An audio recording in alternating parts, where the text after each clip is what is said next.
Hello, Parkside fans. Welcome to our men's basketball season preview presented by Hampton Inn, talking about the 2018-19 Parkside men's basketball squad with 16th year head coach Luke Reigel.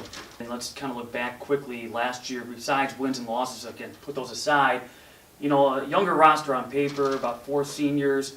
Were you pleased with the progress, though, some of the younger guys made throughout the course of the year? Well, I think there's a big group of players that are on our roster this year that got more experience than they'd ever had before during last year's season. So I think that's something that they can build on.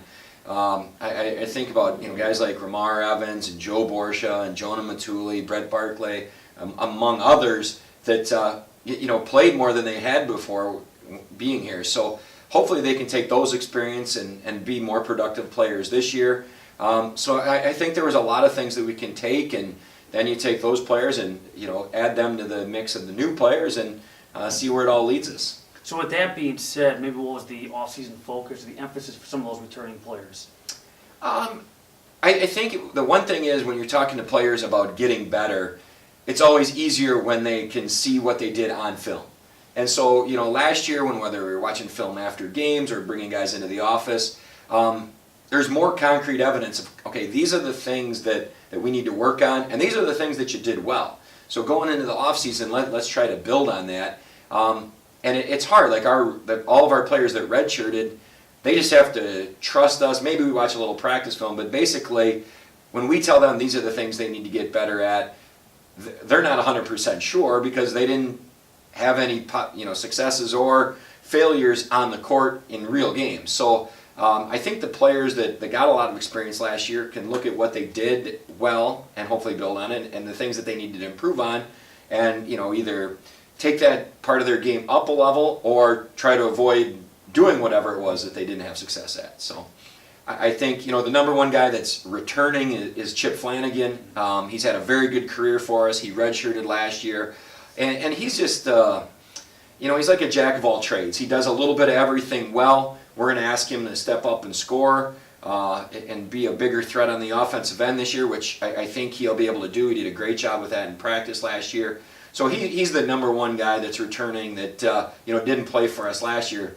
But then we have players all over the roster that we're just excited to see. I mean, we had 4 players redshirt. You look at Brandon Trimble, Brandon Howe, Cam Meyer, Joey St. Pierre. I mean, that's all guys that are going to be redshirt freshmen who all have talent, and they all bring different things to the court. But like all freshmen, they'll have their ups and downs, and so we're going to have some patience with them. But Howe and St. Pierre can give us some presence inside that maybe we lacked last year. Cam Meyer and Trimble can give us some perimeter scoring. So those guys are all people that we're excited to see what they can do since they redshirted this past year. As far as our new group, we have 2 true freshmen with Cam Kohlberg and Sam Wilkie. Both of them have worked very hard.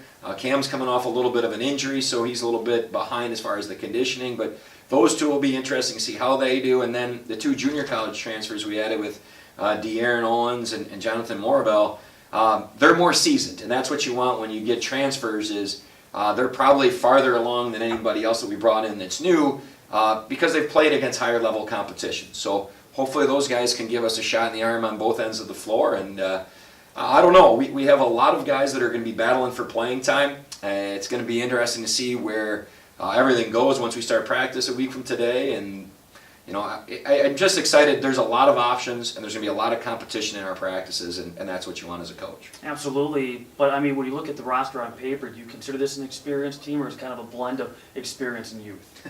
That's a great question because there's some sort of blend, but we have Adam Blanc and Chip Flanagan are 2 guys that have proven they can be very successful at the Division II level. We have a lot of those guys that played last year that had some good and some bad last year, and they're going to have to take their games up. And then we have a lot of guys, half our roster has never played a Division II game before. So I think it's probably the least amount of experience we have returning as far as game experience. But we also have a lot of guys that have been in the program for 1, 2, or 3 years or even more. And so they understand our system, they understand our expectations. And so on that side of things, I don't feel like we're trying to train a whole roster on how we do things. Just simple things like how we run our drills, how we approach game day. 12 of our 16 guys are returners. It's just that a lot of them redshirted, and so it's just a unique year, and we're excited to get going on that.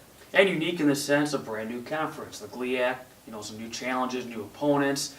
Your early impressions of the conference and what that means as far as men's basketball.